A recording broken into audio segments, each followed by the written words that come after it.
Do you know where to look for your family history? Stay tuned for County Conversations. Welcome to County Conversations. I'm your host, Deborah Taylor. And this spring, we had the opportunity to visit the Hanley Regional Library's Steward Bell archives. We thought this was important because of the wealth of genealogical information available through the archives.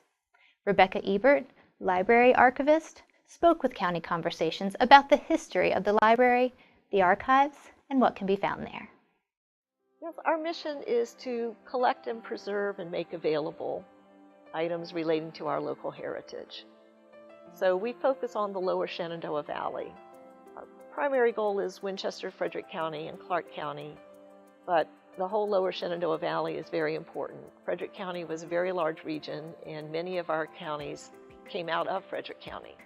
So we are sort of the mother county. And as that, people need to come back to our area for the earliest records and then expand out from there. Well, the library was open to the public in 1913, but it was earlier than that. Judge Hanley from Pennsylvania used to come and visit, and he really liked the community and had a lot of kindred spirit friends here.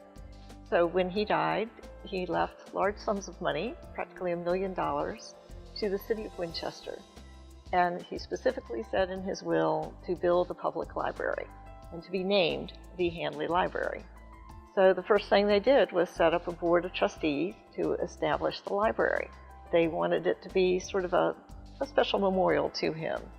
And they brought down an architect from New York City, Stewart Barney, and created this amazing building. The original library had about a couple thousand books, a very small collection of children's books.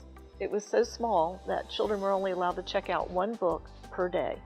Couldn't check out your book in the morning, read it that morning, and come back in the afternoon. You had to wait till the next day. And they had a very strict lady at the desk who knew everyone and knew if you had been there before or not. So it was a continual concern to add to the children's books. Vernon Eddie, our first librarian, was very interested in history and did a great deal of collecting of early newspapers and books and other manuscript items. The Historical Society got started a little bit later, and one of their primary goals was to collect local history. Unfortunately, none of it was made available to the public in a very easy fashion. They did not have the archives department. They had two small rooms called the Civil War Room and the Virginiana Room, which were kept locked. And if Mr. Eddie knew you and probably your parents and grandparents, and you were over the age of 30, you were allowed in those rooms. He had locking bookcases with some of the rare books and early Virginia printings. He was very conscious of our local history and did a great deal to collect and preserve it. The Historical Society got started a little later on, and Mr. Eddie was an active member. And one of the first things the Historical Society did was try to preserve our local history.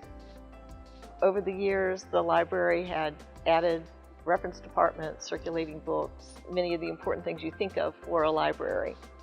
And in the 70s, they began seeing about adding on an addition to the library, which is part of what we're sitting in now.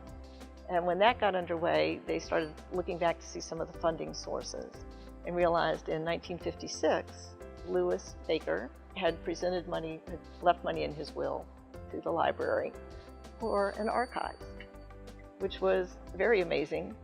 Mr. Baker wasn't a member of the Historical Society. He apparently had this good idea from other people and helped to make it happen. In '56, they didn't have any idea how exactly it would happen, so they stashed the money away and the savings built up. So when they got ready to put on the addition, they realized this was now the time to be able to add an archives. Ben Belchick was the president of the Winchester Frederick County Historical Society, and Richard Miller was the library director. And they put their heads together and said, wouldn't it be wonderful to make this a joint effort? We were the first in the state of Virginia to have that kind of public-private partnership. And it's gone a long ways to building the archives and making it the great resource that it is. The special benefit for folks from Shenandoah County is the fact that Shenandoah was formed from Frederick County. So when you get so far back with your Shenandoah County records, then you need to come to Frederick County to find the earliest pieces of the puzzle of where a family lived or what they did. Because you didn't have to move from your front porch and suddenly you're in a new county. when the new county boundaries got established. So that's one very important thing, is to be able to come here and see the earlier records. But Mr. Eddie collected things and had them stashed away. So that was very helpful. So when we got ready to open, we had all of that material to bring in, as well as all the Historical Society material to bring in. And then we began establishing collections, which included manuscripts, ephemera, photographs, and maps. Manuscripts and ephemera was the primary. And ephemera are things that printed and published that you didn't expect to last, but somebody kept them. Things like maybe the announcement for your high school graduation, or a playbill, the opening of a theater. And these are very rich in our history and give us a wonderful picture of what was happening in the community. Perhaps there's some lottery tickets from when the Lutheran Church had a lottery to raise funds. So it's from a wide range of years. A lot of times people think, oh, well, my things are only about the 50s and 60s, that's not old enough. Well, that's not true. That's actually a number of years ago now, and all of these things are important. One of the decisions we made when the archives was established was that we would collect material up to the present day. So as present day things are occurring, it's important to save and preserve them and make them available to future researchers. Sometimes people find that they are the caretakers of a lot of photographs and papers, and they're not quite sure what's relevant or what to do. We're more than happy to share our knowledge. People can bring us boxes of things, and we'll be happy to sort and arrange them and see. We are a little bit restricted in things that relate to Winchester, Frederick County, the lower Shenandoah Valley. If you have wonderful things, but they're all about Illinois, we would help you contact an institution in Illinois who would be thrilled to have them. Occasionally we have gotten some things that belong in other communities, and so it's an important part of the archives code of ethics to share these with the appropriate location. Well, when you get a box of papers, you start to organize it and arrange things by topics or in chronological order or in some fashion that other people would be able to search for it and look for things. And then we type up an inventory of those. Some items, like the James Wood papers, will have an itemized list. Other things, it will be by folder headings. And then a researcher would take a look at that. It's like the table of contents to a book, and decide what they would like to look at and use. And then we'll bring the folders out. Our area is set up so that the front room is a public reading room, and the back room is our archive storage room.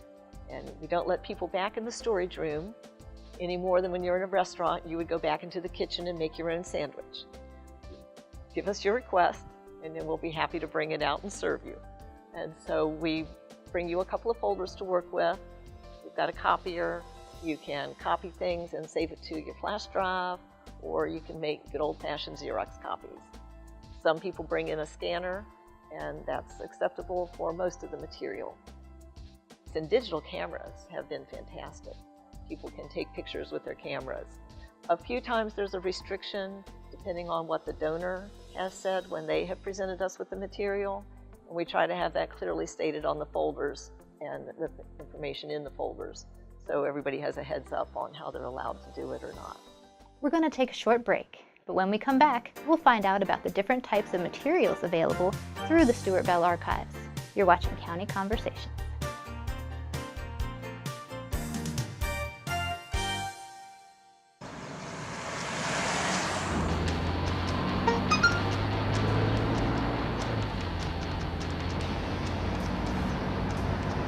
The average text takes your eyes off the road for nearly 5 seconds.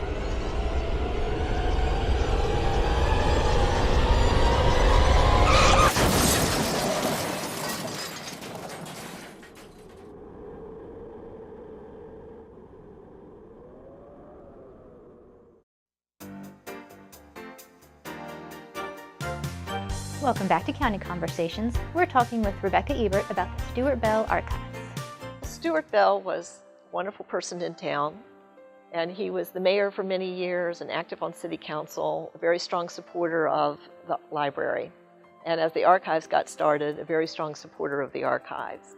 People called him Mr. Winchester because he was very interested in our community's history and knew a great deal of it. And his support meant a lot, because when Steward Bell brought some of his things to the archives, that was noticed by people. And when he told people, well, that's really important, you should take that to the archives, they listened to him, and they did bring things in.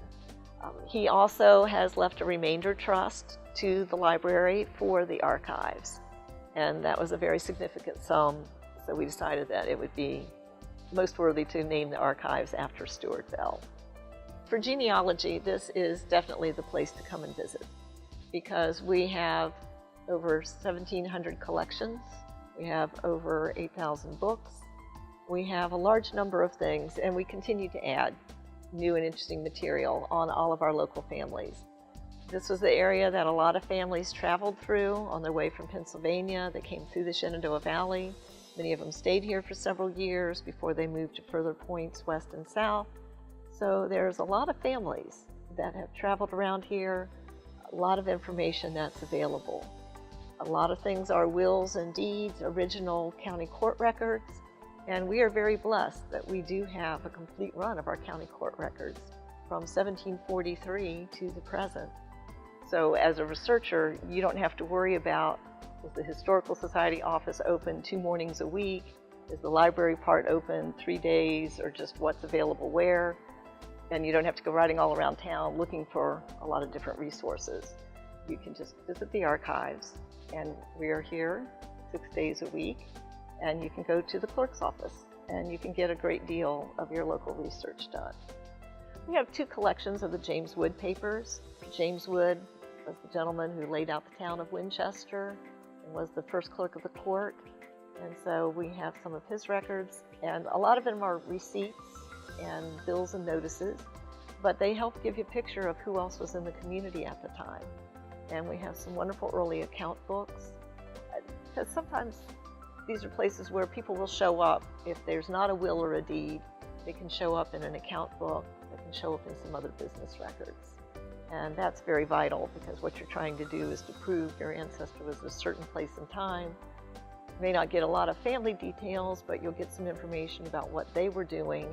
And then you can sometimes make family connections, because you'll see who they were buying things for, what else was available, who they were doing business with. We also have a lot of things from John Walter Whelan. He was an amazing historian, one of the first to get his doctorate from UVA, and he did a lot of work on Shenandoah Valley history. He did some books, well over 20-some books, but he also took meticulous notes, and we have his notes that he took where he went around and visited people and wrote down the family Bible information. And then he went around and recorded all the cemeteries and drew little maps about how to get to them. A lot of this material has not been published in a formal way. Some of it appears as notes in some of the books and materials that people have put together, but it's a really outstanding collection and has a good amount of Shenandoah County material. If people have some material that they would like to donate to the archives, we would be delighted to talk with them about it. Shenandoah County has a wonderful archives itself, so if it's Shenandoah County material, our first suggestion would be to talk to the folks there. And if that's not appropriate, or they have things that relate to Frederick County and Winchester, we would be delighted to accept them. Some collections have a little bit of everything, and we're happy to accept those as well, and then help with the finding aids so that folks in Shenandoah County will realize that these are other good resources and places to turn to. Now, we are not open the same hours as the rest of the library. We do need some time to process and work with collections. New gifts continue to come in, and we had a large number of gifts that we started with that needed to be organized and arranged. Well, the internet has created some new opportunities for research in all areas and ways, and it does tend to be one of the first places that people start to look. And that's fantastic. The internet allows us to have email, and people email us with questions, and we try to give our responses to them. Also, you can take a look at our catalogs online, find out what kinds of books and manuscript collections might be here that would be of benefit to you.